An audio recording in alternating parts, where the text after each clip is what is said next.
গুলি করলে মরে একটা, আহত হয় একটা, একটাই যায় স্যার, বাকিটি যায়। বৈষম্য বিরোধী ছাত্র আন্দোলনে বিক্ষোভকারীদের গুলি করে হত্যা করা সম্পর্কে এই ভিডিওটি সোশ্যাল মিডিয়ায় প্রকাশের পর ঘৃণায় ক্ষোভে ফেটে পড়েছেন নেটিজেনরা।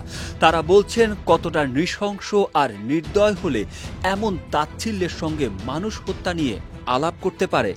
৪৩ সেকেন্ডের ভিডিওতে দেখা যায় বিক্ষোভকারীদের গুলি করে হত্যা সম্পর্কে সাবেক স্বরাষ্ট্রমন্ত্রী মোহাম্মদ আসাদুজ্জামান খান কামালকে জানাচ্ছিলেন ঢাকা মেট্রোপলিটন পুলিশের এক সদস্য ইকবাল।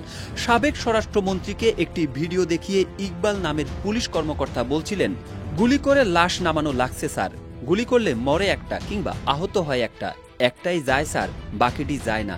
এইটাই হলো স্যার সবচেয়ে আতঙ্কের এবং দুশ্চিন্তার বিষয়। এই কথার মাধ্যমে তিনি বোঝানোর চেষ্টা করছিলেন যে বিক্ষোভকারীদের গুলি করেও রাজপথ থেকে বিতাড়িত করা যাচ্ছে না। একজন মারা গেলেও কিংবা অন্যজন গুলিবিদ্ধ হয়ে পড়ে গেলেও সাহস নিয়ে প্রতিরোধ গড়ে তুলছে বাকিরা। কেউ না বুঝলেও আমরা আপনার প্রয়োজন বুঝি, আর তাই তো অত্যাধুনিক ফিচার সম্বলিত বিভিন্ন সাইজ আর কালারের ২৫০টিরও বেশি ডিজাইন অপশন নিয়ে ওয়ালটন স্মার্ট ফ্রিজ বোঝে আপনার প্রয়োজন। গুলি করে করে লাশ নামানো লাগছে স্যার, কিন্তু গুলি করলে মরে একটা, আহত হয় একটা, একটাই যায় স্যার, বাকিটি যায় না। এটি হচ্ছে স্যার সবচেয়ে বড় আতঙ্কের এবং মানে দুশ্চিন্তার বিষয়।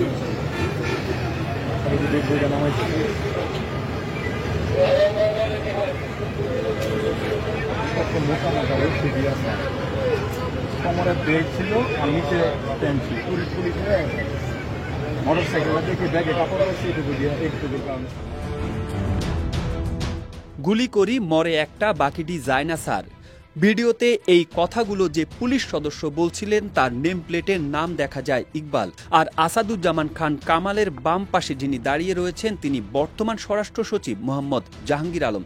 সামাজিক যোগাযোগ মাধ্যমে ছড়িয়ে পড়া ৪৩ সেকেন্ডের ভিডিওতে আরও দেখা যায় সাবেক স্বরাষ্ট্রমন্ত্রী আসাদুজ্জামানকে ঘিরে দাঁড়িয়ে আছেন কয়েকজন পুলিশ কর্মকর্তা।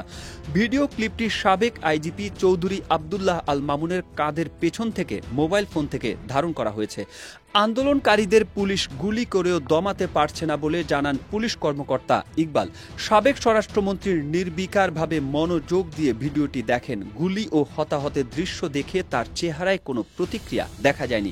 জুলাইয়ের মাঝামাঝি থেকে আগস্টের ৪ তারিখ পর্যন্ত কোটা সংস্কার আন্দোলনকে কেন্দ্র করে বিক্ষোভকারীদের ওপর আইন শৃঙ্খলা বাহিনী নির্বিচারে গুলি চালায়। ভিডিওতে পুলিশ কর্মকর্তার কথা শুনে বোঝা যায় বিক্ষোভকারীদের ওপর পুলিশের গুলিতে হতাহতের একটি ভিডিও আসাদুজ্জামানকে দেখানো হচ্ছে।